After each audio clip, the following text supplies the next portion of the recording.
Punjabi radio USA ਸੁਣ ਰਹੇ ਸਾਰੇ ਸਰੋਤਿਆਂ ਨੂੰ ਪਿਆਰ ਸਤਿਕਾਰ ਸਹਿਤ ਸਤਿ ਸ੍ਰੀ ਅਕਾਲ। ਸਭ ਨੂੰ ਜੀਆਂ ਨੂੰ ਆਖਦੇ ਹਾਂ। ਸੋ ਪ੍ਰੋਗਰਾਮ ਦੇ ਵਿੱਚ ਆਪ ਸਭ ਦਾ ਨਿੱਘਾ ਸਵਾਗਤ ਹੈ। ਪ੍ਰੋਗਰਾਮ ਲੈ ਕੇ ਹਾਜ਼ਰ ਹੋ ਚੁੱਕੇ ਹਾਂ ਜੀ ਅਪਡੇਟ ਕੈਲੀਫੋਰਨੀਆ। ਮੈਂ ਰਾਜਕਨਵੀਰ ਸਿੰਘ, ਜੁੜ ਚੁੱਕੇ ਨੇ ਹਰਜੋਤ ਸਿੰਘ ਖਾਲਸਾ ਜੀ ਆਪਣੇ ਨਾਲ। ਸਵਾਗਤ ਹੈ, ਸਤਿ ਸ੍ਰੀ ਅਕਾਲ ਜੀ। ਸਤਿ ਸ਼੍ਰੀ ਅਕਾਲ, ਧੰਨਵਾਦ ਜੀ ਆਇਆਂ ਨੂੰ। ਪੰਜਾਬੀ ਰੇਡੀਓ USA ਦੇ ਜਿੰਨੇ ਵੀ ਸਰੋਤੇ ਸਾਡੇ ਸਾਰੇ ਹੀ AM ਸਟੇਸ਼ਨ FM ਸਟੇਸ਼ਨ ਘਰਾਂ ਦੇ ਵਿੱਚ ਰੇਡੀਓ ਸੈਟਸ ਦੇ ਰਾਹੀਂ, ਟੈਲੀਫੋਨ ਦੇ ਰਾਹੀਂ, ਫੇਸਬੁੱਕ YouTube ਤੇ ਲਾਈਵ ਦੇਖ ਰਹੇ ਹੋ, ਸੁਣ ਰਹੇ ਹੋ, ਸਾਰਿਆਂ ਨੂੰ ਜੀ ਆਇਆਂ ਨੂੰ ਤੇ ਬਹੁਤ ਹੀ ਪਿਆਰ ਤੇ ਸਤਿਕਾਰ ਭਰੀ ਸਤਿ ਸ਼੍ਰੀ ਅਕਾਲ। ਸਰੋਤਿਓ, ਅੱਜ ਅਪ੍ਰੈਲ ਦੀ 28 ਤਰੀਕ ਆ, ਦਿਨ ਵੀਰਵਾਰ ਆ। ਤੁਹਾਡੇ ਲਈ ਅਪਡੇਟ ਕੈਲੀਫੋਰਨੀਆ ਪ੍ਰੋਗਰਾਮ ਲੈ ਕੇ ਹਾਜ਼ਰ ਹੋਏ ਹਾਂ। ਪ੍ਰੋਗਰਾਮ ਸ਼ੁਰੂ ਕਰਨ ਤੋਂ ਪਹਿਲਾਂ ਸਾਡੇ ਅੱਜ ਦੇ ਸਪਾਂਸਰਸ, ਉਹਨਾਂ ਦਾ ਧੰਨਵਾਦ। ਖਾਲਸਾ ਇੰਸ਼ੋਰੈਂਸ ਏਜੰਸੀ, ਜਿਨ੍ਹਾਂ ਦੇ ਕੋਲੋਂ ਤੁਸੀਂ ਹਰ ਇੱਕ ਤਰੀਕੇ ਦੀ ਇੰਸ਼ੋਰੈਂਸ ਕਰਵਾ ਸਕਦੇ ਹੋ। ਇੰਸ਼ੋਰੈਂਸ ਬਾਰੇ ਪਤਾ ਕਰਨ ਲਈ ਕਾਲ ਕਰੋ 408-272-2500 4082722500। ਟੇਰਕੇਣਾ ਇਮੀਗ੍ਰੇਸ਼ਨ ਲਾ ਫਰਮ, ਇਮੀਗ੍ਰੇਸ਼ਨ ਦਾ ਹੋਵੇ ਕਿਸੇ ਵੀ ਤਰੀਕੇ ਦਾ ਕੰਮ, ਕਾਲ ਅਟਰਨੀ ਜੇ ਟੇਰਕੇਣਾ 415-909-0503 4159090503। Amarjeet Singh Fresno, Gurbachan Singh Nagra Sacramento, Avtar Singh Manzil Clovis, Jugraj Singh Dhaliwal, Kamaljeet Singh Makhan Daulatpuria, Stockton, Harjinder Singh Brar Bakersfield, Inderjit Singh Baring Manteca, Zander Group, ਜਿੱਥੇ ਤੁਸੀਂ ਹੋਮ ਲੋਨਸ, ਘਰ ਖਰੀਦਣ, ਘਰ ਵੇਚਣ ਦੀਆਂ ਸਰਵਿਸਿਜ਼ ਦੇ ਨਾਲ ਨਾਲ ਟਰੱਕ ਟ੍ਰੇਲਰਸ ਦੇ ਲੋਨਸ ਕਰਵਾਉਣ ਦੇ ਲਈ ਵੀ ਸੇਵਾਵਾਂ ਲੈ ਸਕਦੇ ਹੋ। ਕਾਲ ਕਰੋ ਮੋਹਨ ਸਿੰਘ ਚੀਮਾ 8559052575। ਇਹਨਾਂ ਸਾਰਿਆਂ ਦਾ ਧੰਨਵਾਦ। ਜੇਕਰ ਤੁਸੀਂ ਜਾਂ ਕੋਈ ਹੋਰ ਕਾਰੋਬਾਰ ਇਸ ਪ੍ਰੋਗਰਾਮ ਨੂੰ ਸਪਾਂਸਰ ਕਰਨਾ ਚਾਹੁੰਦੇ ਹੋ, ਸੰਪਰਕ ਕਰ ਸਕਦੇ ਹੋ ਨੰਬਰ 408-722-7698 ਦੇ ਉੱਤੇ। ਜੀ, ਅੱਜ ਦੀਆਂ ਖਬਰਾਂ ਵੱਲ ਚੱਲੀਏ। ਸਭ ਤੋਂ ਪਹਿਲੀ ਖਬਰ ਆਪਣੀ ਗੋਲਡਨ ਸਟੇਟ ਕੈਲੀਫੋਰਨੀਆ ਤੋਂ ਆ ਰਹੀ ਆ। ਕੈਲੀਫੋਰਨੀਆ ਦੇ ਵਿੱਚ ਡੈਮੋਕ੍ਰੇਟਸ ਇੱਕ ਇੱਦਾਂ ਦਾ ਬਿੱਲ ਲੈ ਕੇ ਆ ਰਹੇ ਆ, ਜਿਹਦੇ ਮੁਤਾਬਕ ਨੌਨ ਸਿਟੀਜ਼ਨ ਉਹ ਵੀ ਪੁਲਿਸ ਆਫਿਸਰ ਬਣ ਸਕਦੇ ਹੈਗੇ ਆ। ਇਸ ਬਿੱਲ ਨੂੰ ਲਿਆਉਣ ਵਾਲੀ ਬੀਬੀ ਸੈਨੇਟਰ ਨੈਸੀ ਸਕਿਨਰ ਉਹ ਕਹਿ ਰਹੀ ਆ ਵੀ ਕਿਉਂਕਿ ਪੁਲਿਸ ਆਫਿਸਰਸ ਦੀ ਗਿਣਤੀ ਬਹੁਤ ਘੱਟ ਆ CHP 'ਚ ਵੀ, ਸੋ ਸਾਨੂੰ ਬਹੁਤ ਜ਼ਿਆਦਾ ਲੋਕ ਚਾਹੀਦੇ ਆ। ਤੇ ਉਹਦੇ ਲਈ ਜੇ ਕੋਈ ਲੀਗਲ ਹੈਗਾ ਇੱਥੇ, ਜਿਹਦੇ ਕੋਲ ਚਾਹੇ ਉਹ ਪਰਮਾਨੈਂਟ ਰੈਜ਼ੀਡੈਂਟ ਆ ਜਾਂ ਲੀਗਲੀ ਰਹਿਣ ਵਾਲਾ ਆ, ਉਹ ਪੁਲਿਸ ਆਫਿਸਰ ਬਣ ਸਕਦਾ ਹੈਗਾ। ਸੋ SB 960 ਬਿੱਲ ਇਹ ਡੈਮੋਕ੍ਰੇਟ ਲੈ ਕੇ ਆ ਰਹੇ ਆ। ਪਹਿਲਾਂ ਇਹ ਬਿੱਲ ਵੋਟ ਹੋ ਚੁੱਕੀ ਇਸ ਬਿੱਲ ਦੀ ਇੱਕ ਕਮੇਟੀ ਦੇ ਵਿੱਚ, ਜਿਹੜੇ 4 ਜਣੇ ਹੱਕ ਸੀ ਤੇ 1 ਜਣਾ ਇਹਦੇ ਉਲਟ ਸੀਗਾ। ਸੋ ਇਹਦੇ ਨਾਲ ਉਹ ਕਹਿੰਦੇ ਆ ਵੀ ਬਹੁਤ ਸਾਰੇ ਲੋਕ ਜਿਹੜੇ ਕਈ ਸਾਲਾਂ ਤੋਂ ਇੱਥੇ ਰਹਿ ਰਹੇ, ਚਾਹੇ ਉਹ ਵਰਕ ਪਰਮਿਟ ਤੇ ਆ ਜਾਂ ਹੋਰ ਕਿਸੇ ਤਰੀਕੇ ਨਾਲ ਵੀ ਲੀਗਲ ਹੈਗੇ ਆ, ਉਹ ਕੁਆਲੀਫਾਈ ਕਰੂਗੇ ਪੁਲਿਸ ਆਫਿਸਰ ਫੋਰਸ ਜੁਆਇਨ ਕਰਨ ਦੇ ਲਈ। ਜੇ ਕਹਿੰਦੇ ਵੀ ਇੱਧਰ ਗ੍ਰੀਨ ਕਾਰਡ ਹੋਲਡਰ ਜਾਂ ਕਿਸੇ ਵੀ ਤਰੀਕੇ ਦਾ ਜਿਹੜੇ ਲੀਗਲ ਵੀਜ਼ਾ ਦੇ ਉੱਤੇ ਇੱਥੇ ਹੈਗੇ ਆ, ਉਹ ਆਫਿਸਰ ਬਣ ਸਕਦੇ ਆ। ਅਨਡਾਕੂਮੈਂਟ ਇਮੀਗ੍ਰੈਂਟਸ ਇਸ ਦੇ ਵਿੱਚ ਨਹੀਂ ਹੈਗੀ। ਆਲਰੇਡੀ ਦੇਖਿਆ ਜਾਵੇ ਅਮਰੀਕਾ ਦੇ ਵਿੱਚ ਤੁਸੀਂ ਫੌਜ ਦੇ ਲਈ ਆਪਣੀ ਜਾਨ ਕੁਰਬਾਨ ਕਰ ਸਕਦੇ ਆ। ਸੋ ਇਸੇ ਤਰੀਕੇ ਨਾਲ ਇਹਨਾਂ ਨੇ ਕਿਹਾ ਵੀ ਭਾਈ ਹੋਰ ਜੇ ਸਾਰੀਆਂ ਚੀਜ਼ਾਂ ਇਹ ਕਰ ਸਕਦੇ ਆ ਤੇ ਪੁਲਿਸ ਅਫਸਰ ਜਿਹੜੇ ਕਹਿੰਦੇ ਵੀ ਕਿਉਂ ਨਹੀਂ ਬਣ ਸਕਦੇ। ਕਹਿੰਦੇ ਵੀ ਮੇਰੇ ਜਿਹੜੇ ਆ ਉਹ ਦੱਸਿਆ ਗਿਆ ਮੈਨੂੰ ਵੀ ਬਹੁਤ ਸਾਰੇ ਅਜਿਹੇ ਲੋਕ ਆ ਜਿਹੜੇ ਸਿਟੀਜ਼ਨ ਨਹੀਂ ਹੈਗੇ, ਪਰ ਉਹ ਬਾਕੀ ਤਰੀਕੇ ਦੇ ਨਾਲ ਕੁਆਲੀਫਾਈ ਕਰਦੇ ਆ ਪੁਲਿਸ ਅਫਸਰ ਬਣਨ ਦੇ ਲਈ। ਸੋ ਇਸ ਬਿੱਲ ਨੂੰ ਲਿਆਂਦਾ ਜਾ ਰਿਹਾ। ਸੋ ਅਜੇ ਬਿੱਲ ਇਹ ਪਾਸ ਨਹੀਂ ਜਿਹੜਾ ਹੋਇਆ ਮਾਰਚ ਦੇ ਮਹੀਨੇ ਦੇ ਵਿੱਚ, ਜਿੱਦਾਂ ਪਹਿਲੋਂ ਕਿਹਾ ਵੀ ਇਸ ਦੇ ਉੱਤੇ ਵੋਟ ਜਿਹੜੀ ਆ ਉਹ ਪਾਈ ਗਈ ਸੀਗੀ। ਸੋ ਹੁਣ ਦੇਖੋ ਵੀ ਇਸ ਦੇ ਵਿੱਚ ਅੱਗੇ ਕਿਸ ਤਰੀਕੇ ਦੇ ਨਾਲ ਜਿਹੜਾ ਹੈ ਉਹ ਅੱਗੇ ਵੱਧਦੇ ਆ। ਸੋ ਇਸ ਬਿੱਲ ਦੇ ਨਾਲ ਸਿਰਫ ਲੀਗਲ ਇਮੀਗ੍ਰੈਂਟਸ, ਇਹ ਨਹੀਂ ਵੀ ਜਿਹੜੇ ਇਲੀਗਲ ਇਮੀਗ੍ਰੈਂਟਸ ਆ ਉਹਨਾਂ ਨੂੰ ਪੁਲਿਸ ਅਫਸਰ ਬਣਾਇਆ ਜਾਊਗਾ, ਪਰ ਇਹ ਨਵੀਂ ਚੀਜ਼ ਜਿਹੜੀ ਉਹ ਹੋਣ ਜਾ ਰਹੀ ਹੈਗੀ ਆ। ਫੌਜ ਦੇ ਵਿੱਚ ਆਲਰੇਡੀ ਇਸ ਚੀਜ਼ ਦੀ ਖੁੱਲ੍ਹ ਹੈਗੀ ਆ। ਸੋ ਕੈਲੀਫੋਰਨੀਆ ਪਹਿਲਾ ਸੂਬਾ ਬਣੂਗਾ ਜੇ ਇੱਥੇ ਇਸ ਨੂੰ ਅਲਾਓ ਕੀਤਾ ਜਾਂਦਾ ਹੈ ਤਾਂ। ਜੀ, ਅਗਲੀ ਖਬਰ ਵੀ ਆਪਣੀ ਕੈਲੀਫੋਰਨੀਆ ਗੋਲਡਨ ਸਟੇਟ ਤੋਂ ਹੀ ਆ ਰਹੀ ਹੈ। ਕੈਲੀਫੋਰਨੀਆ ਦਾ ਬਜਟ ਇੰਨਾ ਜ਼ਿਆਦਾ ਸਰਪਲਸ ਹੋ ਗਿਆ ਆ, ਹੁਣ ਗੌਰਮੈਂਟ ਸੋਚ ਰਹੀ ਆ ਵੀ ਕਿੱਦਾਂ ਲੋਕਾਂ ਨੂੰ ਪੈਸੇ ਵਾਪਸ ਦਿੱਤੇ ਜਾਣ। ਕੈਲੀਫੋਰਨੀਆ ਦੇ ਗਵਰਨਰ ਗੈਬਨ ਨਿਊਸਮ ਨੇ ਇਹ ਕਿਹਾ ਸੀ ਵੀ ਸਾਡਾ $29 ਬਿਲੀਅਨ ਦਾ ਬਿੱਲ ਉਹ ਸਰਪਲਸ ਹੋਊਗਾ, ਪਰ ਕਿਉਂਕਿ ਸਾਰਿਆਂ ਨੂੰ ਪਤਾ ਵੀ ਹੁਣ ਆਪਾਂ ਪਿੱਛੇ ਬਹੁਤ ਵੱਡੇ ਵੱਡੇ ਚੈੱਕ ਲਿਖੇ ਆ ਪ੍ਰੋਪਰਟੀ ਟੈਕਸ, ਚਾਹੇ ਉਹ ਕਮਰਸ਼ੀਅਲ ਬਿਲਡਿੰਗਾਂ ਸੀ ਚਾਹੇ ਤੁਹਾਡੇ ਘਰ ਸੀਗੇ, ਤੇ ਹੋਰ ਵੀ ਟੈਕਸ ਆ ਕੇ ਇਸ ਟਾਈਮ ਕੈਲੀਫੋਰਨੀਆ ਸਟੇਟ ਦੇ ਕੋਲ $68 ਬਿਲੀਅਨ ਦਾ ਜਿਹੜਾ ਸਰਪਲਸ ਹੈਗਾ ਆ। ਸੋ ਉਹਨੂੰ ਦੇਖਦੇ ਹੋਏ ਹੁਣ ਉਹ ਕਹਿ ਰਹੇ ਆ ਵੀ ਆਪਾਂ ਹਰ ਇੱਕ ਬੰਦੇ ਨੂੰ $200 ਜਿਹੜਾ ਆ ਉਹ ਵਾਪਸ ਭੇਜਾਂਗੇ, ਬੈਟਰ ਫॉर ਫੈਮਲੀਜ਼ ਰੀਵੇਟ ਦੇ ਅੰਡਰ। ਉਹਦੇ ਵਿੱਚ ਜੇ ਇੱਕ ਜਣੇ ਦੀ ਇਨਕਮ 1,25,000 ਤੋਂ ਥੱਲੇ ਆ ਜਾਂ ਦੋ ਜਣਿਆਂ ਦੀ 2.5 ਲੱਖ ਤੋਂ ਥੱਲੇ ਆ ਤੇ ਉਹਨਾਂ ਨੂੰ ਪਰ ਪਰਸਨ $200 ਮਿਲੂਗਾ। ਸੋ ਜੇ ਇੱਕ ਫੈਮਿਲੀ ਆਫ 5 ਆ, ਮੰਨ ਲਓ ਕਿ 3 ਨਿਆਣੇ ਆ, 2 ਜਣੇ ਹਸਬੈਂਡ ਵਾਈਫ ਆ, ਉਹਨਾਂ ਦੀ ਇਨਕਮ 2.5 ਲੱਖ ਤੋਂ ਥੱਲੇ ਆ ਤੇ ਉਹਨਾਂ ਨੂੰ $1,000 ਮਿਲੂਗਾ। ਇਸ ਤੋਂ ਪਹਿਲਾਂ ਡੈਮੋਕ੍ਰੇਟਸ ਤੇ ਗੈਬਨ ਨਿਊਸਮ ਇਹ ਵੀ ਅਨਾਉਂਸ ਕਰ ਚੁੱਕੇ ਆ ਵੀ $800 ਕਾਰ ਗੈਸ ਦੇ ਲਈ ਇੱਕ ਪਰਿਵਾਰ ਨੂੰ ਮਿਲ ਸਕਦਾ ਹੈ। ਉਹਦੇ ਵਿੱਚ ਜਿਹੜਾ ਹੈਡ ਆਫ ਹਾਊਸ ਹੋਲਡ ਜਾਂ ਜਿਹੜਾ ਦੂਜਾ ਪਰਸਨ ਆ, ਸੋ ਦੋਨਾਂ ਦੇ ਕੋਲ 2 ਹੀ ਕਾਰਾਂ ਹੋਣੀਆਂ ਚਾਹੀਦੀਆਂ, ਉਸ ਤੋਂ ਵੱਧ ਨਹੀਂ ਹੋਣੀਆਂ ਚਾਹੀਦੀਆਂ। ਫਿਰ ਉਹਨਾਂ ਨੂੰ ਜਿਹੜੀ ਇਹ ਰੀਵੇਟ ਆ ਉਹ ਮਿਲ ਸਕਦੀ ਹੈਗੀ ਆ। ਜੀ, 2 ਕਾਰਾਂ ਦਾ ਮੈਕਸਿਮਮ ਮਿਲੂਗਾ। ਕਾਰਾਂ ਜਿੰਨੀਆਂ ਮਰਜ਼ੀ ਤੁਹਾਡੇ ਕੋਲ ਜਿਹੜੀਆਂ ਜੀ। ਉਹ ਹੋ ਸਕਦੀਆਂ ਆ, ਉਹਦੀ ਕੋਈ ਬੰਦਿਸ਼ ਜਿਹੜੀ ਇਸ 'ਚ ਨਹੀਂ ਆ। ਸੋ $68 ਬਿਲੀਅਨ ਦਾ ਜਿਹੜਾ ਸਰਪਲਸ ਇਸ ਟਾਈਮ ਕੈਲੀਫੋਰਨੀਆ ਦੇ ਵਿੱਚ ਚੱਲ ਰਿਹਾ ਹੈਗਾ ਆ। ਸੋ ਪੈਸੇ ਜਿਹੜੇ ਉਹ ਜਿੱਦਾਂ ਟੈਕਸ ਦੇ ਵਿੱਚ ਇਕੱਠੇ ਕੀਤੇ ਗਏ ਆ, ਵੱਧ ਜਿਹੜੇ ਹੋਏ ਆ ਉਹ ਵੰਡਣ ਦੇ ਵੱਲ ਨੂੰ ਇਸ ਟਾਈਮ ਵਧੇ ਹੈਗੇ ਨੇ। ਸੋ ਕੈਲੀਫੋਰਨੀਆ ਦੇ ਵਿੱਚ ਜਿਹੜੇ ਟੈਕਸਿਸ ਆ, ਆਪਾਂ ਨੂੰ ਸਭ ਨੂੰ ਹੀ ਪਤਾ ਹੈ ਵੀ ਵਨ ਆਫ ਦਾ ਹਾਈਐਸਟ ਇਨ ਜਿਹੜਾ USA ਦੇਖੇ ਗਏ ਹੈਗੇ ਆ। ਤੇ ਜਿਹੜੇ ਵੈਲਦੀਐਸਟ ਰੈਜ਼ੀਡੈਂਟਸ ਆ ਉਹਨਾਂ ਦੇ ਉੱਤੇ ਵੀ ਜਿਹੜਾ ਟੈਕਸ ਆ ਉਹ ਜ਼ਿਆਦਾ, ਜਿੰਨਾ ਕੈਟੇਗਰੀ ਤੁਹਾਡੀ ਜ਼ਿਆਦਾ ਆ, ਹਾਈ ਪੇਇੰਗ ਜੌਬ ਆ, ਉਹਨਾਂ ਜ਼ਿਆਦਾ ਟੈਕਸ ਇੱਕ ਹਿਸਾਬ ਦੇ ਨਾਲ ਤੁਹਾਨੂੰ ਇੱਥੇ ਦੇਣਾ ਪੈਂਦਾ ਹੈਗਾ ਆ। ਕੈਲੀਫੋਰਨੀਆ ਹੁਣ ਜਿਹੜੀ ਬਿਗ ਆਇਲ ਆ ਉਹਨਾਂ ਦੀ ਇਨਵੈਸਟੀਗੇਸ਼ਨ ਕਰਨ ਜਾ ਰਹੀ ਆ। ਕੈਲੀਫੋਰਨੀਆ ਇਹ ਦਾਅਵਾ ਕਰ ਰਹੀ ਆ, ਖਾਸ ਕਰਕੇ ਜਿਹੜੇ ਆਫਿਸ ਹੈਗਾ ਅਟਾਰਨੀ ਜਨਰਲ ਰੌਬ ਬੌਂਟਾ, ਉਹਨਾਂ ਦੇ ਦੁਆਰਾ ਇਹ ਗੱਲ ਕਹੀ ਜਾ ਰਹੀ ਆ ਵੀ ਜਿਹੜੀ ਲਾਰਜੈਸਟ ਆਇਲ ਤੇ ਗੈਸ ਕੰਪਨੀਜ਼ ਆ ਉਹਨਾਂ ਨੇ 50 ਸਾਲ ਕੈਂਪੇਨ ਦੀ ਡਿਸੈਪਸ਼ਨ ਕੀਤੀ, ਲੋਕਾਂ ਨੂੰ ਭੁਲੇਖੇ ਦੇ ਵਿੱਚ ਰੱਖਿਆ, ਖਾਸ ਕਰਕੇ ਜਿਹੜੇ ਪਲਾਸਟਿਕਸ ਹੈਗੇ ਆ ਉਸ ਦੀ ਰੀਸਾਈਕਲਿੰਗ ਨੂੰ ਲੈ ਕੇ। ਇਹ ਅਨਾਊਂਸਮੈਂਟ ਕਹਿੰਦੇ ਵੀ ਇਹ ਹੁਣ ਆਈ ਆ। NPR ਤੇ PBS ਨੇ ਇੱਕ ਫਰੰਟਲਾਈਨ ਸੀਰੀਜ਼ ਦੇ ਵਿੱਚ ਇਨਵੈਸਟੀਗੇਸ਼ਨ ਕੀਤੀ ਸੀ ਵੀ ਕਿਸ ਤਰੀਕੇ ਦੇ ਨਾਲ ਆਇਲ ਤੇ ਗੈਸ ਇੰਡਸਟਰੀ ਉਹਨਾਂ ਨੇ ਉਹ ਡਾਕੂਮੈਂਟ ਉਹਨਾਂ ਨੇ ਅਨਕਵਰ ਕੀਤੇ, ਉਹਨਾਂ ਦਾ ਪਰਦਾਫਾਸ਼ ਕੀਤਾ, ਜਿਹਦੇ ਵਿੱਚ ਕਹਿੰਦੇ ਵੀ ਟੌਪ ਅਧਿਕਾਰੀ ਉਹਨਾਂ ਨੂੰ ਪਤਾ ਸੀਗਾ ਵੀ ਜਿਹੜਾ ਰੀਸਾਈਕਲਿੰਗ ਪਲਾਸਟਿਕ ਆ ਉਹ ਕੰਮ ਨਹੀਂ ਕਰੂਗਾ, ਪਰ ਫਿਰ ਵੀ ਇਸ ਦੇ ਬਾਵਜੂਦ ਉਹਨਾਂ ਨੇ ਮਿਲੀਅਨਸ ਆਫ ਡਾਲਰ ਲੋਕਾਂ ਨੂੰ ਭੁਲੇਖਾ ਪਾਉਣ ਦੇ ਲਈ ਇਸ ਦੇ ਉੱਤੇ ਸਪੈਂਡ ਕੀਤੇ। 1980 ਦੇ ਵਿੱਚ ਕਹਿੰਦੇ ਵੀ ਇਸ ਇੰਡਸਟਰੀ ਦੇ ਦੁਆਰਾ ਜਿਹੜੀਆਂ ਦਰਜਨਾਂ ਹੀ ਐਡਸ ਉਹ ਰਨ ਕੀਤੀਆਂ ਗਈਆਂ, ਨਾਨ ਪ੍ਰੋਫਿਟਸ ਕੈਂਪੇਨਸ ਜਿਹੜੇ ਆ ਉਹ ਰਨ ਕੀਤੇ ਗਏ ਰੀਸਾਈਕਲਿੰਗ ਪਲਾਸਟਿਕ ਉਸ ਦੇ ਬੈਨੀਫਿਟ ਨੂੰ ਲੈ ਕੇ, ਜਦ ਕਿ ਕਹਿੰਦੇ ਵੀ ਇਹਨਾਂ ਨੂੰ ਇਹ ਪਤਾ ਸੀਗਾ ਵੀ ਇਦਾਂ ਕਰਨ ਦੇ ਨਾਲ ਤਾਂ ਵੀ ਕੋਈ ਫਰਕ ਜਿਹੜਾ ਉਹ ਨਹੀਂ ਪਊਗਾ।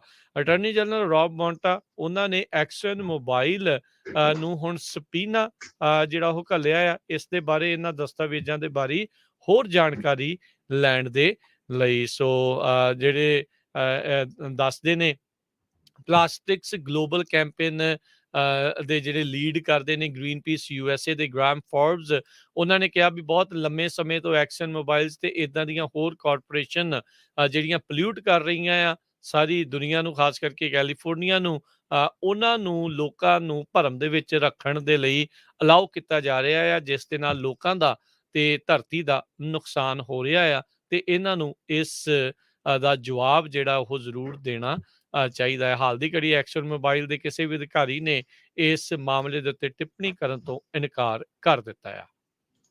ਜੀ ਬਿਲਕੁਲ। ਅਗਲੀ ਖਬਰ, ਕੁਝ ਖਬਰਾਂ ਜਿਹੜੀਆਂ ਆਪਾਂ ਰਸ਼ੀਆ ਤੇ ਯੂਕਰੇਨ ਦੀ ਜਿਹੜੀ ਵਾਰ ਚੱਲ ਰਹੀ ਆ ਉਹਦੇ ਸੰਬੰਧ ਦੇ ਵਿੱਚ ਸਾਂਝੇ ਕਰਦੇ ਜਾਈਏ। ਕਹਿੰਦੇ ਪਈ ਪ੍ਰੈਜ਼ੀਡੈਂਟ ਬਾਈਡਨ ਹੋਣਾ ਨੇ $33 ਬਿਲੀਅਨ ਜਿਹੜੇ ਪੈਸੇ ਆ ਉਹ ਯੂਕਰੇਨ ਨੂੰ ਦੇਣੇ ਹੈਗੇ ਆ, ਕਿਉਂਕਿ ਉੱਥੇ ਦਾ ਪ੍ਰੈਜ਼ੀਡੈਂਟ ਜ਼ੈਲੈਂਸਕੀ ਇਸ ਸਪੋਰਟ ਦੀ ਮੰਗ ਕਰ ਰਿਹਾ ਹੈਗਾ। ਇਸ ਫੰਡਿੰਗ ਦੇ ਵਿੱਚ $20 ਬਿਲੀਅਨ ਵੈਪਨਸ ਦੇ ਲਈ, ਐਮੂਨੀਸ਼ਨ ਦੇ ਲਈ ਤੇ ਹੋਰ ਮਿਲਟਰੀ ਅਸਿਸਟੈਂਸ ਦੇ ਲਈ ਜਾਊਗਾ। $8.5 ਬਿਲੀਅਨ ਡਾਇਰੈਕਟ ਇਕਨੋਮਿਕ ਅਸਿਸਟੈਂਸ ਜਿਹੜੀ ਯੂਕਰੇਨ ਦੀ ਗਵਰਨਮੈਂਟ ਨੂੰ, ਤੇ $3 ਬਿਲੀਅਨ ਜਿਹੜੀ ਆ ਹਿਊਮਨਿਟੇਰੀਅਨ ਏਡ ਜਾਊਗੀ। ਸੋ ਇਹ ਬਿੱਲ ਆਲਰੇਡੀ ਪ੍ਰੈਜ਼ੀਡੈਂਟ ਜੋ ਬਾਈਡਨ ਉਹਨਾਂ ਨੇ ਆਪਣੀ ਟੀਮ ਦੇ ਨਾਲ ਡਿਸਕਸ ਕਰ ਲਿਆ ਹੈਗਾ। ਜੀ, ਸੋ $33 ਬਿਲੀਅਨ ਦੀ ਇਹਨਾਂ ਨੇ ਮੰਗ ਕੀਤੀ ਆ ਕਾਂਗਰਸ ਤੋਂ। ਹੁਣ ਦੇਖੋ ਇਹਨਾਂ ਨੂੰ ਇਹ ਮਿਲਦਾ ਆ ਕਿ ਨਹੀਂ ਮਿਲਦਾ ਹੈਗਾ। ਅੱਜ ਹਾਊਸ ਦੇ ਵਿੱਚ ਇਸ ਉੱਤੇ ਬਹਿਸ ਜਿਹੜੀ ਆ ਉਹ ਚੱਲ ਰਹੀ ਸੀ। ਸੋ ਅਜੇ ਹਾਲ ਦੀ ਕੋਈ ਸਿੱਟਾ ਜਿਹੜਾ ਆ ਨਤੀਜਾ ਆ ਉਹ ਨਹੀਂ ਨਿਕਲਿਆ। ਹਾਊਸ ਦੇ ਵਿੱਚੋਂ ਇਸ ਤੇ ਪਾਸ ਹੋਣ ਦੀ ਉਮੀਦ ਇਸ ਲਈ ਆ ਕਿਉਂਕਿ ਡੈਮੋਕ੍ਰੇਟਸ ਦੀ ਉੱਥੇ ਮੈਜੋਰਟੀ ਹੈ। ਉਧਰ US ਦੇ ਪ੍ਰੈਜ਼ੀਡੈਂਟ ਜਿਹੜੇ ਜੋ ਬਾਈਡਨ ਆ ਉਹਨਾਂ ਨੇ ਅੱਜ ਐਲਾਨ ਇਹ ਕੀਤਾ ਵੀ ਉਹ ਜਲਦ ਹੀ ਡਿਸੀਜਨ ਫੈਸਲਾ ਲੈਣ ਜਾ ਰਹੇ ਆ ਵੀ ਜਿਹੜੇ ਫੈਡਰਲ ਸਟੂਡੈਂਟ ਲੋਨ ਡੈਟ ਆ ਉਸ ਦੇ ਵਿੱਚ ਕਿੰਨਿਆਂ ਕੁ ਦਾ ਜਿਹੜਾ ਲੋਨ ਆ ਉਹ ਮਾਫ ਕੀਤਾ ਜਾ ਸਕਦਾ ਆ ਤੇ ਕਿੰਨਾ ਕੁ ਲੋਨ ਮਾਫ ਹੋਵੇਗਾ। ਉਹਨਾਂ ਨੇ ਕਿਹਾ ਵੀ ਮੈਂ ਇਹ ਨਹੀਂ ਕਹਿ ਰਿਹਾ ਵੀ $50,000 ਤੱਕ ਦਾ ਜਿਹੜਾ ਡੈਟ ਆ ਉਸ ਦੀ ਰਿਡਕਸ਼ਨ ਹੋਵੇਗੀ, ਪਰ ਕਹਿੰਦੇ ਵੀ ਮੈਂ ਉਸ ਪ੍ਰੋਸੈਸ ਦੇ ਵਿੱਚੋਂ ਲੰਘ ਰਿਹਾ ਆ। ਇਸ ਦੇ ਉੱਤੇ ਹੋਰ ਘੋਖ ਨਜ਼ਰ ਦੇ ਨਾਲ ਦੇਖੂੰਗਾ ਤੇ ਇਹ ਦੇਖਿਆ ਜਾਵੇਗਾ ਵੀ ਕੀ ਹੋਰ ਸਟੂਡੈਂਟ ਲੋਨਸ ਦੇ ਜਿਹੜੇ ਡੈਟ ਹੈਗੇ ਆ ਲੋਕਾਂ ਦੀ ਉਹਨਾਂ ਦੀ ਫੋਰਗਿਵਨੈਸ ਕੀਤੀ ਜਾ ਸਕਦੀ ਆ ਕਿ ਨਹੀਂ। ਕਹਿੰਦੇ ਵੀ ਆਉਣ ਵਾਲੇ ਕੁਝ ਹਫ਼ਤਿਆਂ ਦੇ ਵਿੱਚ ਤੋਂ ਬਾਅਦ ਮੇਰੇ ਕੋਲ ਇਸ ਦਾ ਉੱਤਰ ਹੋਵੇਗਾ। ਜਿਹੜੇ ਪ੍ਰੋਗਰੈਸਿਵ ਡੈਮੋਕ੍ਰੇਟਸ ਆ ਉਹਨਾਂ ਦੁਆਰਾ ਬਾਰ-ਬਾਰ ਇਹ ਮੰਗ ਕੀਤੀ ਜਾ ਰਹੀ ਆ ਵੀ ਸਾਰੇ ਜਿਹੜੇ ਸਟੂਡੈਂਟ ਲੋਨਸ ਆ ਉਹਨਾਂ ਨੂੰ ਮਾਫ ਕਰ ਦੇਣਾ ਚਾਹੀਦਾ ਆ, ਜਿਹੜੇ ਫੈਡਰਲ ਸਟੂਡੈਂਟ ਲੋਨਸ ਆ। ਫੈਡਰਲ ਸਰਕਾਰ ਨੇ 43 ਮਿਲੀਅਨ ਬੋਰੋਵਰਸ ਨੂੰ ਹਾਲ ਦੀ ਘੜੀ ਪੇਮੈਂਟਸ ਦੇਣ ਤੋਂ ਰੋਕਿਆ ਹੋਇਆ ਹੈ ਵੀ ਭਾਈ ਕੋਈ ਗੱਲ ਨਹੀਂ, ਕੋਵਿਡ ਦੇ ਕਰਕੇ ਜੇ ਤੁਹਾਨੂੰ ਮੰਦੀ ਦਾ ਦੌਰ ਤੁਹਾਡੇ ਚੱਲ ਰਿਹਾ ਆ ਤਾਂ ਤੁਸੀਂ ਸਟੂਡੈਂਟ ਲੋਨਸ ਨੂੰ ਹਾਲ ਦੀ ਘੜੀ ਨਾ ਪੇ ਕਰੋ। ਇਹ ਆਈ ਥਿੰਕ ਅਗਸਤ ਤੱਕ ਚੱਲੇਗਾ। $1.6 ਟ੍ਰਿਲੀਅਨ ਦੇ ਫੈਡਰਲ ਸਟੂਡੈਂਟ ਲੋਨਸ ਅਜੇ ਵੀ ਬਕਾਇਆ ਨੇ। ਜੀ, ਅਗਲੀ ਖਬਰ ਵੀ ਯੂਕਰੇਨ ਤੋਂ ਰਸ਼ੀਆ ਜਿਹੜਾ ਆ ਉਹਦੇ ਵਾਰ ਚੱਲ ਰਹੀ ਉਹਦੇ ਸੰਬੰਧ ਦੇ ਵਿੱਚ ਆ। ਕਹਿੰਦੇ ਵੀ ਕੀਵ ਟਾਊਨ ਜਿਹੜਾ ਯੂਕਰੇਨ ਦਾ ਆ ਉੱਥੇ ਬਹੁਤ ਸਾਰੇ ਐਕਸਪਲੋਜ਼ਨ ਹੋਏ ਹੈਗੇ ਆ ਪਿਛਲੀ ਰਾਤ ਦੇ ਜਿਹੜੇ ਸਮੇਂ ਦੇ ਅਨੁਸਾਰ। ਰਸ਼ੀਆ ਨੇ ਇੱਕ ਵਾਰੀ ਫੇਰ ਯੂਕਰੇਨ ਦਾ ਜਿਹੜਾ ਸ਼ਹਿਰ ਹੈਗਾ ਬਹੁਤ ਮੇਨ ਸ਼ਹਿਰ ਕੀਵ ਉੱਥੇ ਬੰਬਾਰਡਮੈਂਟ ਕੀਤੀ ਆ। ਯੂਨਾਈਟਿਡ ਨੇਸ਼ਨਸ ਉਸ ਦੀ ਸਾਰੀ ਇਨਵੈਸਟੀਗੇਸ਼ਨ ਕਰਨ ਜਾ ਰਹੇ ਹੈਗੇ ਆ। ਬਹੁਤ ਸਾਰੇ ਲੋਕ ਫੱਟੜ ਵੀ ਹੋਏ ਆ, ਇੱਕ ਕੁਛ ਦੀਆਂ ਕਹਿੰਦੇ ਲੱਤਾਂ ਵੀ ਉੱਡ ਗਈਆਂ। ਬੰਬਾਰਡਮੈਂਟ 1 ਘੰਟਾ ਹੀ ਉਦੋਂ ਪਹਿਲਾਂ ਆਈ ਜਦੋਂ ਪ੍ਰੈਜ਼ੀਡੈਂਟ ਵਲੋਡੀਮੀਰ ਜ਼ੈਲੈਂਸਕੀ ਨੇ ਇੱਕ ਨਿਊਜ਼ ਕਾਨਫਰੰਸ ਕੀਤੀ ਸੀ UN ਸੈਕਟਰੀ ਜਨਰਲ ਐਂਟੋਨੀਓ ਗੁਟਰਸ ਦੇ ਨਾਲ। ਤੇ ਹਜੇ ਉੱਥੇ ਜਿਹੜੀ ਸਿਚੁਏਸ਼ਨ ਆ ਉਹ ਕਾਫੀ ਜਿਹੜੀ ਆ ਗ੍ਰਿਮ ਹੈਗੀ ਆ, ਬਹੁਤ ਮਾੜੀ ਹੈਗੀ ਆ। ਜੀ ਬਿਲਕੁਲ। ਸੋ ਦੇਖੋ ਉੱਥੇ ਅੱਗੇ ਕੀ ਬਣਦਾ ਆ।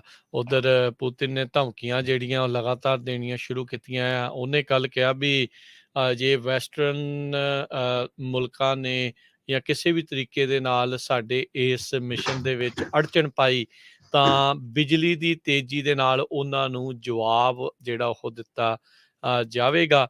ਉਧਰ ਜਿਹੜੇ ਨਿਊਕਲੀਅਰ ਵਾਰਹੈਡਸ, ਨਿਊਕਲੀਅਰ ਬੰਬ ਵਰਤਣ ਦੀਆਂ ਧਮਕੀਆਂ ਬਾਰ-ਬਾਰ ਰੂਸ ਵੱਲੋਂ ਆ ਰਹੀਆਂ। ਇਸ ਦੇ ਉੱਤੇ ਰਾਸ਼ਟਰਪਤੀ ਬਾਈਡਨ ਨੇ ਟਿੱਪਣੀ ਕਰਦੇ ਹੋਏ ਕਿਹਾ ਵੀ ਇੱਦਾਂ ਦੇ ਆਈਡੀਅਲ ਨਿਊਕਲੀਅਰ ਥ੍ਰੈਟਸ ਜਿਹੜੇ ਆ ਇਹਨਾਂ ਨੂੰ ਨਹੀਂ ਦੇਣੇ ਚਾਹੀਦੇ। ਇਹ ਇੱਕ ਮਾੜੀ ਗੱਲ ਆ।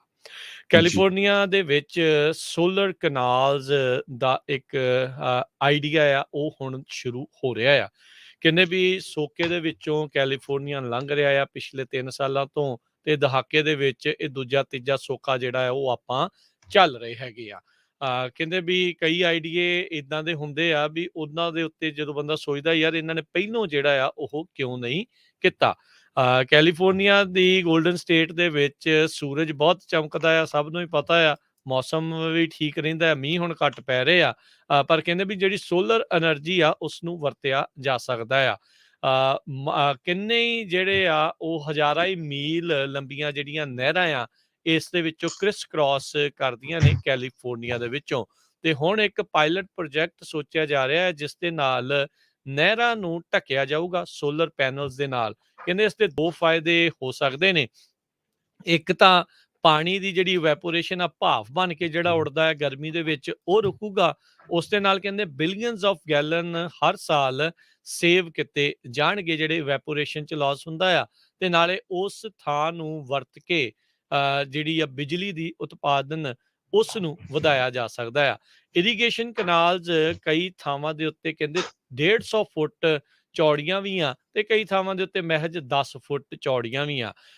ਇਸ ਜਿਹੜੇ ਪ੍ਰੋਜੈਕਟ ਨੂੰ ਲੀਡ ਕਰ ਰਹੇ ਨੇ ਇੰਜੀਨੀਅਰ ਰੋਜਰ ਬੇਲਜ਼, ਉਹਨਾਂ ਨੇ ਹੱਸਦੇ ਹੋਏ ਕਿਹਾ ਵੀ ਇੰਡੀਆ ਵਾਲਿਆਂ ਨੇ ਤੇ ਇਦਾਂ ਦੇ ਸੋਲਰ ਕਨਾਲਸ 2014 ਤੋਂ ਬਣਾਉਣੇ ਸ਼ੁਰੂ ਕੀਤੇ ਨੇ। ਕੋਸਟਾ ਰੀਕਾ ਵਰਗੇ ਮੁਲਕ ਨੇ ਵੀ ਇਸ ਆਈਡੀਏ ਦੇ ਉੱਤੇ ਖੋਜ ਤੇ ਛਾਣਬੀਨ ਕਰ ਰਹੇ ਹੈਗੇ ਆ। ਸੋ ਕਹਿੰਦੇ ਵੀ US ਦੇ ਵਿੱਚ ਇਦਾਂ ਦੇ ਬਣਾਉਣ ਦੀਆਂ ਚਰਚਾਵਾਂ ਜਿਹੜੀਆਂ ਆ ਉਹ ਚੱਲਦੀਆਂ ਰਹੀਆਂ, ਪਰ ਕਿਸੇ ਵੀ ਤਰੀਕੇ ਦੀ ਕੋਈ ਇਨਫੋਰਮੇਸ਼ਨ ਇਸ ਦੇ ਬੈਨੀਫਿਟਸ ਦੀ, ਇਸ ਦੇ ਮੁਨਾਫੇ ਦੀ ਨਾ ਹੋਣ ਕਰਕੇ ਇਹ ਗੱਲਾਂ ਧਰੀਆਂ ਧਰਾਈਆਂ ਜਿਹੜੀਆਂ ਉਹ ਰਹਿ ਗਈਆਂ। ਯੂਨੀਵਰਸਿਟੀ ਆਫ ਕੈਲੀਫੋਰਨੀਆ UC ਮਰਸੈਡ ਨੇ ਪਿਛਲੇ ਸਾਲ ਇੱਕ ਸਟੱਡੀ ਜਿਹੜੀ ਆ ਉਹ ਪਬਲਿਸ਼ ਕੀਤੀ ਆ। ਉਹਨਾਂ ਨੇ ਕਿਹਾ ਵੀ ਜੇ ਕੈਲੀਫੋਰਨੀਆ ਦੀਆਂ 4000 ਮੀਲ ਕਨਾਲਸ ਨੂੰ ਸੋਲਰ ਪੈਨਲਸ ਦੇ ਨਾਲ ਢੱਕ ਦਿੱਤਾ ਜਾਵੇ ਤਾਂ 65 ਬਿਲੀਅਨ ਗੈਲਨ ਪਾਣੀ ਦੀ ਬਚਤ ਹਰ ਸਾਲ ਹੋਵੇਗੀ, ਜਿਸ ਨਾਲ 50,000 ਏਕੜ ਫਾਰਮਲੈਂਡ ਆ ਉਸ ਨੂੰ ਬਣਦਾ ਪਾਣੀ ਇਰੀਗੇਸ਼ਨ ਦਾ ਉਹ ਹੋਰ ਦਿੱਤਾ ਜਾ ਸਕਦਾ ਆ, ਤੇ ਜਾਂ ਫਿਰ 2 ਮਿਲੀਅਨ ਲੋਕਾਂ ਦੇ ਘਰਾਂ ਵਿੱਚ ਪਾਣੀ ਪਹੁੰਚਾਇਆ ਜਾ ਸਕਦਾ ਆ।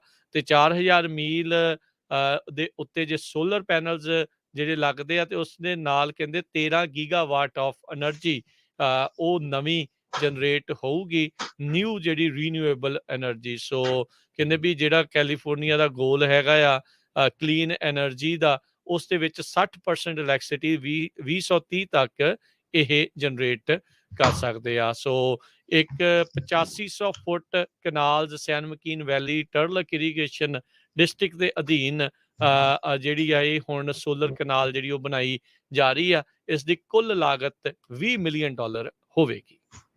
ਅਗਲੀ ਖਬਰ ਵੀ ਕੈਲੀਫੋਰਨੀਆ ਤੋਂ ਜਰਮਨ ਤੋਂ ਆ ਰਹੀ ਹੈ। ਜਰਮਨ ਦੇ ਵਿੱਚ ਕਹਿੰਦੇ ਰਿਸੈਸ਼ਨ ਬਹੁਤ ਜਲਦੀ ਆ ਸਕਦਾ ਹੈ ਕਿਉਂਕਿ ਰਸ਼ੀਆ ਨੇ એનર્ਜੀ ਦੀ ਐਮਬਾਰਗੋ ਲਾ ਦਿੱਤੀ ਆ। ਦੋ ਮੁਲਕਾਂ ਦੇ ਤਾਂ ਲਾਤੀ ਆ ਤੇ ਕਹਿੰਦੇ ਜਰਮਨ ਦੇ ਉੱਤੇ ਵੀ ਉਹ ਲਾ ਸਕਦੀ। ਜਰਮਨ ਨੇ ਆਪਣਾ ਬਹੁਤ ਸਾਰਾ ਕੱਟ ਵੀ ਕੀਤਾ ਹੈਗਾ ਆ ਜਿਹੜੀ ਉਹ ਗੈਸ ਰਸ਼ੀਆ ਤੋਂ ਲੈਂਦੇ ਆ। ਸੋ ਇਹ ਹੁਣ ਤੱਕ ਦੀ ਜਿਹੜੀ ਇਨਫੋਰਮੇਸ਼ਨ ਆਈ ਆ ਉਹਦੇ ਮੁਤਾਬਕ ਜਰਮਨ ਦੇ ਵਿੱਚ 2.2% ਗਰੋਥ ਹੋਈ ਹੈਗੀ ਆ, ਜਦੋਂ ਕਿ ਪ੍ਰੋਜੈਕਟਡ 3.6% ਸੀਗੀ। ਸੋ ਯੂਕਰੇਨ ਨੇ ਵੀ ਰਸ਼ੀਆ ਦੇ ਉੱਤੇ ਬਹੁਤ ਸਾਰੀਆਂ ਸੈਂਕਸ਼ਨਸ ਲਾਈਆਂ ਆ, ਪਰ ਤੁਹਾਨੂੰ ਸਾਰਿਆਂ ਨੂੰ ਪਤਾ ਜੋ ਪਿਛਲੇ ਅਸੀਂ ਕਈ ਦਿਨਾਂ ਤੋਂ ਡਿਸਕਸ ਕਰਦੇ ਆ ਰਹੇ ਆ ਪਈ ਯੂਰਪ ਦੇ ਵਿੱਚ ਜਿਹੜੀ ਗੈਸ ਆ ਉਹ ਰਸ਼ੀਆ ਤੋਂ ਮੈਜੋਰਟੀ ਚ ਆਉਂਦੀ ਆ, ਜਰਮਨ 'ਚ ਤਾਂ 70% ਉੱਥੋਂ ਆਉਂਦੀ ਸੀ। ਸੋ ਉਹਨਾਂ ਦੀ ਇਕਨੋਮੀ ਦੇ ਉੱਤੇ ਬਹੁਤ ਵੱਡਾ ਇਹ ਅਸਰ ਹੋਣ ਜਾ ਰਿਹਾ ਹੈਗਾ। ਅਗਲੀ ਗੱਲ ਕਰਦੇ ਜਾਈਏ, ਕੈਲੀਫੋਰਨੀਆ ਦੇ ਕਈ ਇਲਾਕਿਆਂ ਦੇ ਵਿੱਚ ਮਾਈਕਰੋ ਬਿਜ਼ਨੈਸਿਸ ਵੀ ਚੱਲਦੇ ਨੇ। ਸਮਾਲ ਬਿਜ਼ਨਸ ਟਰਮ ਆਪਾਂ ਬਹੁਤ ਵਾਰੀ ਸੁਣੀ ਆ। ਮਾਈਕਰੋ ਬਿਜ਼ਨਸ ਉਹਨਾਂ ਨੂੰ ਆਖਿਆ ਜਾਂਦਾ ਹੈ ਜਿਨ੍ਹਾਂ ਦੀ ਸਾਲਾਨਾ ਰੈਵਨਿਊ $50,000 ਜਾਂ ਉਸ ਤੋਂ ਘੱਟ ਹੁੰਦੀ ਹੋਵੇ ਤੇ 5 ਫੁੱਲ ਟਾਈਮ EMPLOYEES ਤੋਂ ਘੱਟ ਜਿਸ ਦੇ ਹੋਣ। ਇਸੇ ਦੇ ਤਹਿਤ ਸੈਕਰਾਮੈਂਟੋ ਕਾਉਂਟੀ ਨੇ $2,500 ਦੀਆਂ ਜਿਹੜੀਆਂ ਗ੍ਰਾਂਟਸ ਆ ਇਹਨਾਂ ਮਾਈਕਰੋ ਬਿਜ਼ਨੈਸਿਸ ਦੇ ਲਈ ਐਲਾਨੀਆਂ ਸੀਗੀਆਂ। ਸੈਕਰਾਮੈਂਟੋ ਕਾਉਂਟੀ ਦੇ ਦਸਤਾਵੇਜ਼ਾਂ ਦੇ ਅਨੁਸਾਰ 52,000 ਮਾਈਕਰੋ ਬਿਜ਼ਨੈਸਿਸ ਹੈਗੇ ਨੇ, ਇਸ ਕੈਟਾਗਰੀ ਦੇ ਅੰਡਰ ਆਉਂਦੇ ਨੇ। ਸੋ ਕੁੱਲ ਜਿਹੜੇ ਬਿਜ਼ਨੈਸਿਸ ਦੇ ਵਿੱਚੋਂ 67% ਜਿਹੜੇ ਮਾਈਕਰੋ ਬਿਜ਼ਨਸ ਮੰਨਿਆ ਜਾਂਦਾ ਹੈ Sacramento County office of economic development ਦੇ ਮੁਤਾਬਕ। ਸੋ COVID-19 ਦੀ ਪੈਂਡੈਮਿਕ ਦੇ ਚੱਲਦਿਆਂ ਇਹਨਾਂ ਨੇ $2,500 ਦੀਆਂ ਰਿਲੀਫ ਗ੍ਰਾਂਟਸ ਐਲਾਨੀਆਂ ਸੀਗੀਆਂ। ਇਹ ਗ੍ਰਾਂਟਸ ਤੁਹਾਨੂੰ ਪੇ ਨਹੀਂ ਸੀ ਕਰਨੀਆਂ ਪੈਣੀਆਂ ਵਾਪਸ, ਤੇ ਇਸ ਦੀ ਜਿਹੜੀ ਡੈਡਲਾਈਨ ਹੁਣ ਕੱਲ ਨੂੰ ਹੈਗੀ ਆ। ਸੋ ਕਹਿੰਦੇ ਵੀ ਐਲੀਜੀਬਲ ਹੋਣ ਦੇ ਲਈ ਜਿਹੜੇ ਐਪਲੀਕੈਂਟਸ ਆ ਉਹਨਾਂ ਨੂੰ 10% ਰਿਡਕਸ਼ਨ ਆਫ ਰੈਵਨਿਊ ਹੋਇਆ ਹੋਣਾ ਚਾਹੀਦਾ 2019 ਤੋਂ 2020 ਦੇ ਟੈਕਸ ਈਅਰ ਦੇ ਵਿੱਚ। ਸੋ ਕਹਿੰਦੇ ਵੀ ਜੇ ਅਜੇ ਵੀ ਤੁਹਾਨੂੰ ਲੱਗਦਾ ਹੈ ਵੀ ਤੁਸੀਂ ਇਸ ਮਾਈਕਰੋ ਬਿਜ਼ਨਸ ਦੇ ਅੰਡਰ ਆਉਂਦੇ ਹੈਗੇ ਆ, $50,000 ਤੋਂ ਘੱਟ ਤੁਹਾਡੀ ਸਾਲਾਨਾ ਰੈਵਨਿਊ ਆ ਬਿਜ਼ਨਸ ਦੀ, ਤੇ ਤੁਹਾਨੂੰ $2,500 ਦੁਬਾਰਾ ਵਾਪਸ ਨਾ ਦੇਣ ਵਾਲੀ ਜਿਹੜੀ ਗ੍ਰਾਂਟ ਆ ਉਹ ਮਿਲ ਸਕਦੀ ਆ। ਇਹ ਗ੍ਰਾਂਟ ਦੀ ਰਿਲੀਫ ਦੀ ਐਲੀਜੀਬਿਲਟੀ ਤੇ ਅਪਲਾਈ ਕਰਨ ਦੇ ਲਈ website SAC number 4 micro.org sac4micro.org ਦੇ ਉੱਤੇ ਜਾ ਕੇ ਤੁਸੀਂ ਅਪਲਾਈ ਕਰ ਸਕਦੇ ਆ। ਕੱਲ 29 ਅਪ੍ਰੈਲ ਫਰਾਈਡੇ ਜਿਹੜੀ ਇਸ ਦੀ ਡੈਡਲਾਈਨ ਆ। ਸੋ ਜਲਦ ਤੋਂ ਜਲਦ ਤੁਸੀਂ ਅਪਲਾਈ ਕਰੋ ਜੇ ਇਸ ਮਾਈਕਰੋ ਬਿਜ਼ਨਸ ਦੇ ਵਿੱਚ ਆਉਂਦੇ ਆ। ਇਹ ਸਿਰਫ ਤਾਂ ਸਿਰਫ ਸੈਕਰਾਮੈਂਟੋ ਕਾਉਂਟੀ ਦੇ ਲਈ ਆ। ਅਗਲੀ ਖਬਰ ਓਹਾਇਓ ਤੋਂ ਆ ਰਹੀ ਆ। ਓਹਾਇਓ ਦੇ ਵਿੱਚ ਜਿਹੜੇ ਸਿੱਖ ਆ ਉਹ ਇੱਕ ਲੀਡਰਸ਼ਿਪ ਰਤਨਜੀਤ ਸਿੰਘ ਸੌਂਧੀ ਉਹਨਾਂ ਦੇ ਥੱਲੇ ਰਲ ਕੇ ਓਹਾਇਓ ਦੀ ਜਿਹੜੀ ਸਰਕਾਰ ਆ ਉਹਨਾਂ ਨਾਲ ਗੱਲਬਾਤ ਕਰ ਰਹੇ ਆ ਭਈ ਜਿਸ ਤਰ੍ਹਾਂ ਅਮਰੀਕਾ ਦੇ ਵਿੱਚ ਕਈ ਸਟੇਟਾਂ ਦੇ ਵਿੱਚ ਸਿੱਖ ਅਵੇਅਰਨੈਸ ਮੰਥ ਜਿਹੜਾ ਆ ਡਿਕਲੇਅਰ ਕੀਤਾ ਹੋਇਆ, ਸਾਡੇ ਕੈਲੀਫੋਰਨੀਆ 'ਚ ਵੀ ਆ, ਹੋਰ ਬਹੁਤ ਸਟੇਟਾਂ 'ਚ, ਭਈ ਓਹਾਇਓ ਸਟੇਟ ਦੇ ਵਿੱਚ ਵੀ ਜਿਹੜਾ ਇੱਦਾਂ ਡਿਕਲੇਅਰ ਕੀਤਾ ਜਾਵੇ। ਗੁਰਦੁਆਰਾ ਸਾਹਿਬ ਗੁਰੂ ਨਾਨਕ ਫਾਊਂਡੇਸ਼ਨ, ਉੱਥੇ ਦੇ ਜਿਹੜੇ ਸੰਗਤ ਹੈਗੀ ਆ ਉਹ ਰਲ ਕੇ ਉਹਨਾਂ ਨੇ ਜਿਹੜੇ ਓਹਾਇਓ ਸਟੇਟ ਦੇ ਸੈਨੇਟਰ ਆ ਕ੍ਰਿਸਟੀਨਾ ਰੋਇਜ਼ਨਰ ਤੇ ਹਡਸਨ, ਦੋਨਾਂ ਦੇ ਨਾਲ ਗੱਲਬਾਤ ਕੀਤੀ ਆ ਵੀ ਭਾਈ ਪਿੱਛੇ ਨਾ ਰਹੋ, ਬਾਕੀ ਸਟੇਟਾਂ ਨੇ ਵੀ ਸਿੱਖਾਂ ਨੂੰ ਰਿਕੋਗਨਾਈਜ਼ ਕੀਤਾ ਤੇ ਤੁਹਾਨੂੰ ਵੀ ਕਰਨਾ ਚਾਹੀਦਾ ਹੈ। ਜੀ, ਯੂਸੀਜ਼ ਦੇ ਵਿੱਚ ਜੇ ਤੁਸੀਂ ਨੇਟਿਵ ਅਮਰੀਕਨ ਹੈਗੇ ਆ ਤੇ ਤੁਹਾਨੂੰ ਫ੍ਰੀ ਦੇ ਵਿੱਚ ਪੜ੍ਹਾਈ ਕਰਵਾਈ ਜਾਵੇਗੀ। UC California university California system ਦੇ ਪ੍ਰੈਜ਼ੀਡੈਂਟ ਮਾਈਕਲ ਡਰੇਕ ਉਹਨਾਂ ਨੇ ਐਲਾਨ ਕੀਤਾ UC native American opportunity plan. ਇਸ ਪ੍ਰੋਗਰਾਮ ਦੇ ਤਹਿਤ ਕਹਿੰਦੇ ਵੀ ਜਿਹੜੇ ਸਕੂਲਸ ਹੈਗੇ ਆ, ਯੂਨੀਵਰਸਿਟੀਜ਼ ਆ, ਉਹਨਾਂ ਵਿੱਚ ਡਾਇਵਰਸਿਟੀ ਜਿਹੜੀ ਉਹ ਵਧੂਗੀ ਤੇ ਯੂਸੀ ਸਕੂਲਸ ਨੂੰ ਹੋਰ ਜ਼ਿਆਦਾ ਅਫੋਰਡੇਬਲ ਬਣਾਉਣ ਜਾ ਰਹੇ ਆ। ਫਾਲ 2020 ਦੇ ਵਿੱਚ ਯੂਸੀ ਕੈਂਪਸ ਉਹਨਾਂ ਵਿਦਿਆਰਥੀਆਂ ਦੀ ਪੂਰੀ ਇਨ ਸਟੇਟ ਟਿਊਸ਼ਨ ਆ ਉਸ ਨੂੰ ਕਵਰ ਕਰੂਗਾ ਤੇ ਸਟੂਡੈਂਟ ਸਰਵਿਸ ਫੀਸ ਨੂੰ ਵੀ ਕਰੂਗਾ ਜਿਹੜੀ federally recognized native American, American Indian ਤੇ ਅਲਾਸਕਾ ਨੇਟਿਵ ਟਰਾਈਬ ਦੇ ਮੈਂਬਰ ਹੋਣ ਜਾਂ ਉਹਨਾਂ ਦੇ ਜਿਹੜੇ ਉਹ ਬੱਚੇ ਹੋਣ। ਸੋ ਜੇ ਤੁਸੀਂ ਇਹ ਯੂਸੀ ਦੇ ਵਿੱਚ ਪੜ੍ਹਨਾ ਚਾਹੁੰਦੇ ਆ ਨੇਟਿਵ ਅਮਰੀਕਨਸ ਆ, ਉਹਨਾਂ ਦੇ ਲਈ ਇਹ ਫ੍ਰੀ ਪੜ੍ਹਾਈ ਦਾ ਜਿਹੜਾ ਐਲਾਨ ਆ ਉਹ ਕੀਤਾ ਗਿਆ ਆ। ਜਿਹੜੇ ਕਹਿੰਦੇ ਵੀ ਸਟੂਡੈਂਟਸ ਨਾਨ ਫੈਡਰਲੀ ਰੈਕੋਗਨਾਈਜ਼ਡ ਟਰਾਈਬਸ ਆ ਉਹ ਹੋਰ ਟਿਊਸ਼ਨ ਸਕਾਲਰਸ਼ਿਪਸ ਦੇ ਲਈ ਅਪਲਾਈ ਕਰ ਸਕਣਗੇ। ਅਗਲੀ ਖਬਰ ਫ੍ਰਿਜ਼ਨੋ ਤੋਂ ਆ ਰਹੀ ਹੈ। ਫ੍ਰਿਜ਼ਨੋ ਦੇ ਕਾਉਂਟੀ ਬੋਰਡ ਆਫ ਸੁਪਰਵਾਈਜ਼ਰ ਨੇ ਇਹ ਕਿਹਾ ਵੀ ਹੁਣ ਆਪਾਂ ਕੋਡ ਐਨਫੋਰਸਮੈਂਟ ਤੇ ਫਾਈਨ ਸ਼ੁਰੂ ਕਰਨ ਜਾ ਰਹੇ ਆ। ਇਹ ਬਹੁਤ ਸਾਰਾ ਗਾਰਬੇਜ ਨੂੰ ਲੈ ਕੇ ਆ। ਲੋਕ ਆਮ ਘਰਾਂ ਦੇ ਮੂਹਰੇ ਜਾਂ ਸ਼ਾਪਿੰਗ ਸੈਂਟਰਸ ਦੇ ਵਿੱਚ ਜਿਹੜੇ ਕਈ ਖਾਲੀ ਆ ਜਾਂ ਕਈ ਜਗ੍ਹਾ ਦੇ ਉੱਤੇ ਲੋਟ ਹੈਗੇ ਆ ਖਾਲੀ ਆ, ਉੱਥੇ ਗਾਰਬੇਜ ਸਿੱਟ ਜਾਂਦੇ ਆ। ਸੋ ਹੁਣ ਫ੍ਰਿਜ਼ਨੋ ਕਾਉਂਟੀ ਦੇ ਸੁਪਰਵਾਈਜ਼ਰਸ ਕਹਿੰਦੇ ਆ ਵੀ ਅਸੀਂ ਇਹਨਾਂ ਸਾਰਿਆਂ ਨੂੰ ਫਾਈਨ ਕਰਾਂਗੇ ਜਿਸ ਦੀ ਪ੍ਰਾਪਰਟੀ ਦੇ ਸਾਹਮਣੇ ਕਿਸੇ ਤਰ੍ਹਾਂ ਦਾ ਵੀ ਜਿਹੜਾ ਗਾਰਬੇਜ ਆ ਉਹ ਸਿੱਟਿਆ ਹੋਇਆ। ਇਹ ਪਿਛਲੇ ਸਾਲ ਕਹਿੰਦੇ ਵੀ ਬਹੁਤ ਵੱਡੀ ਮੈਸ ਸੀਗੀ ਸੂਸੈਕਸ ਵੇ ਤੇ ਹੈਰਿਸਨ ਐਵਨਿਊ ਦੇ ਉੱਤੇ, ਤੇ ਉਹ ਤੋਂ ਬਾਅਦ ਜਦੋਂ ਸਿਟੀ ਵਾਲਿਆਂ ਨੇ ਕਾਉਂਟੀ ਵਾਲਿਆਂ ਨੇ ਕੰਟੈਕਟ ਕੀਤਾ ਤੇ ਪੂਰੀ ਦੀ ਪੂਰੀ ਨੇਬਰਹੁੱਡ ਨੇ ਇਕੱਠੀ ਹੋ ਕੇ ਉਹ ਸਾਰੇ ਨੂੰ ਕਲੀਨ ਕੀਤਾ। ਜੀ ਜੀ, ਤੇ ਪ੍ਰੋਗਰਾਮ ਦਾ ਸਮਾਂ ਜਿਹੜਾ ਉਹ ਸਮਾਪਤੀ ਵਾਲਾ। ਸਟਾਕ ਮਾਰਕੀਟਸ ਦੇ ਉੱਤੇ ਜੇ ਹਾਲ ਤੁਹਾਨੂੰ ਦੱਸਦੇ ਜਾਈਏ, ਬੀਤੇ ਦਿਨਾਂ ਦੇ ਵਿੱਚ ਡਿਪ ਆਉਣ ਤੋਂ ਬਾਅਦ ਚ ਇਨਵੈਸਟਰਸ ਨੂੰ ਮੌਕਾ ਜਿਹੜਾ ਉਹ ਲੱਭਾ ਤੇ ਹੁਣ ਜਿਹੜੀ ਸਟਾਕ ਬਾਇੰਗ ਆ ਉਹ ਜ਼ੋਰਾਂ ਸ਼ੋਰਾਂ ਤੇ ਆ। ਅੱਜ ਡਾਓ ਜੋਨਸ 614 ਪੁਆਇੰਟ ਵਧਿਆ, ਤਕਰੀਬਨ 0.25%, 33,916 ਤੇ ਬੰਦ ਹੋਇਆ। S&P ਦੇ ਵਿੱਚ ਵੀ 2.5% ਦਾ ਇਜ਼ਾਫਾ ਹੋਇਆ, 104 ਪੁਆਇੰਟ 4287 ਤੇ ਬੰਦ ਹੋਇਆ। ਨੈਸਡੈਕ 383 ਪੁਆਇੰਟ ਵੱਧ ਕੇ 3% ਵੱਧ ਕੇ 12,871 ਤੇ ਬੰਦ ਹੋਇਆ। ਸੋਨੇ ਦਾ ਭਾਅ $1,898 ਪ੍ਰਤੀ ਆਉਂਸ ਤੇ ਕੱਚੇ ਤੇਲ ਦੀ ਕੀਮਤ $105 ਪ੍ਰਤੀ ਬੈਰਲ ਚੱਲ ਰਹੀ ਆ। ਉਧਰ 10 ਈਅਰ ਟ੍ਰੈਜਰੀ ਬੌਂਡ ਦੀ ਯੀਲਡ 2.82% ਤੇ ਕ੍ਰਿਪਟੋ ਕਰੰਸੀਜ਼ 'ਚ ਬਿਟਕੋਇਨ $39,774 ਦੇ ਬਰਾਬਰ ਚੱਲ ਰਿਹਾ ਹੈ। ਜੀ, ਇਸੇ ਤਰ੍ਹਾਂ ਜੇ ਕੁਝ ਕੰਪਨੀਆਂ ਦੀ ਗੱਲਬਾਤ ਕਰਦੇ ਜਾਈਏ, ਐਮਾਜ਼ੋਨ ਨੂੰ ਅੱਜ ਕਾਫੀ ਵੱਡਾ ਝਟਕਾ ਲੱਗਾ। ਉਹਨਾਂ ਨੂੰ $7.6 ਬਿਲੀਅਨ ਦਾ ਲਾਸ ਹੋਇਆ। ਰਿਵੀਅਨ ਕੰਪਨੀ ਦੇ ਵਿੱਚ ਉਹਨਾਂ ਨੇ $1.2 ਬਿਲੀਅਨ ਦੇ $1.3 ਬਿਲੀਅਨ ਦਾ ਇਨਵੈਸਟ ਕੀਤਾ ਹੋਇਆ ਸੀ ਤੇ ਅੱਜ ਫੋਰਡ ਨੂੰ ਵੀ $5.4 ਬਿਲੀਅਨ ਦਾ ਘਾਟਾ ਪਿਆ ਰਿਵੀਅਨ ਦੇ ਸਟਾਕ ਦੇ ਸੰਬੰਧੀ। ਰਿਵੀਅਨ ਕੰਪਨੀ ਦੇ ਸ਼ੇਅਰ 50% ਕਹਿੰਦੇ ਪਹਿਲੇ ਕੁਆਟਰ ਦੇ ਵਿੱਚ ਲਾਸ ਹੋ ਗਏ ਹੈਗੇ ਆ। ਸੋ ਇਹ ਬਹੁਤ ਵੱਡਾ ਲਾਸ ਹੈਗਾ। ਸੋ ਇਸੇ ਤਰ੍ਹਾਂ ਇੱਕ ਬਹੁਤ ਵੱਡਾ ਇਨਵੈਸਟਰ ਹੈਗਾ ਬੌਂਡ ਮਾਰਕੀਟ ਦਾ, ਮਾਰਕ ਕੀਜ਼ਲ। ਉਹਨਾਂ ਨੇ ਇਹ ਕਿਹਾ ਆ ਵੀ ਜਿਹੜੇ ਇਨਵੈਸਟਰਸ ਹੈਗੇ ਆ ਉਹਨਾਂ ਨੂੰ ਹੁਣ ਆਪਣਾ ਘਰ ਜਿਹੜੇ ਸੈੱਲ ਕਰ ਦੇਣੇ ਚਾਹੀਦੇ ਹੈਗੇ ਆ। ਇਹ ਬੌਂਡ ਮੈਨੇਜਰ ਮਾਰਕ ਕੀਜ਼ਲ ਨੇ ਆਪਣਾ ਘਰ ਸੰਨ 2006 ਚ ਕਹਿੰਦੇ ਵੇਚ ਦਿੱਤਾ ਸੀ, ਜਦੋਂ ਉਸਨੇ ਪ੍ਰੈਡਿਕਟ ਕੀਤਾ ਸੀ ਵੀ ਹਾਊਸਿੰਗ ਬੱਬਲ ਪੌਪ ਅਪ ਹੋਊਗਾ। ਉਹ ਤੋਂ ਬਾਅਦ ਉਸਨੇ 2012 ਚ ਫਿਰ ਘਰ ਉਹ ਖਰੀਦ ਲਿਆ ਸੀ ਜਿਸ ਦੀ ਪ੍ਰਾਈਸ 30% ਡਾਊਨ ਸੀਗੀ ਪਹਿਲਾਂ ਨਾਲੋਂ। ਸੋ ਇਹ ਵੱਖ-ਵੱਖ ਜਿਹੜੇ ਐਕਸਪਰਟ ਆ ਉਹਨਾਂ ਦੇ ਤੁਹਾਨੂੰ ਵਿਊ ਆਪਾਂ ਦਿੰਦੇ ਰਹਿੰਦੇ ਹੈਗੇ ਆ। ਤੇ ਕਹਿੰਦੇ ਵੀ ਮੀਡੀਅਨ ਪ੍ਰਾਈਸ ਹੋਮ ਜਿਹੜੇ ਆ monthly mortgage payment almost 50% high ਹੋ ਗਈ ਹੁਣ ਉਹਨਾਂ ਦੀ ਪਿਛਲੇ ਸਾਲ ਨਾਲੋਂ, ਕਿਉਂਕਿ 30 ਸਾਲਾਂ ਦਾ ਜਿਹੜਾ ਮੌਰਗੇਜ ਰੇਟ ਆ ਹੁਣ ਅੱਜ ਦੀ ਰੇਟ ਨਾਲ 5.1% ਦੇ ਉੱਤੇ ਹੈਗਾ। ਇੱਕ $US ਦੀ ਕੀਮਤ ਕੈਨੇਡਾ ਦੇ $1 ਤੇ 28 ਸੈਂਟ ਦੇ ਬਰਾਬਰ ਰਹੀ ਆ। ਇੱਕ $US ਦੀ ਕੀਮਤ ਇੰਡੀਆ ਦੇ 76 ਰੁਪਏ ਤੇ 53 ਪੈਸੇ ਦੇ ਬਰਾਬਰ ਰਹੀ ਹੈ। ਇੱਥੇ ਹੀ ਸਾਡੇ ਅੱਜ ਦੇ ਪ੍ਰੋਗਰਾਮ ਦੀ ਸਮਾਪਤੀ ਹੈ। ਮੇਰੇ ਰਾਜਕਨਵੀਰ ਸਿੰਘ ਵੱਲੋਂ ਤੇ ਹਰਜੋਤ ਸਿੰਘ ਵੱਲੋਂ ਸਭ ਨੂੰ ਪਿਆਰ ਭਰੀ ਸਤਿ ਸ਼੍ਰੀ ਅਕਾਲ ਜੀ। ਸੁਣਦੇ ਰਹਿਣਾ ਪੰਜਾਬੀ ਰੇਡੀਓ USA।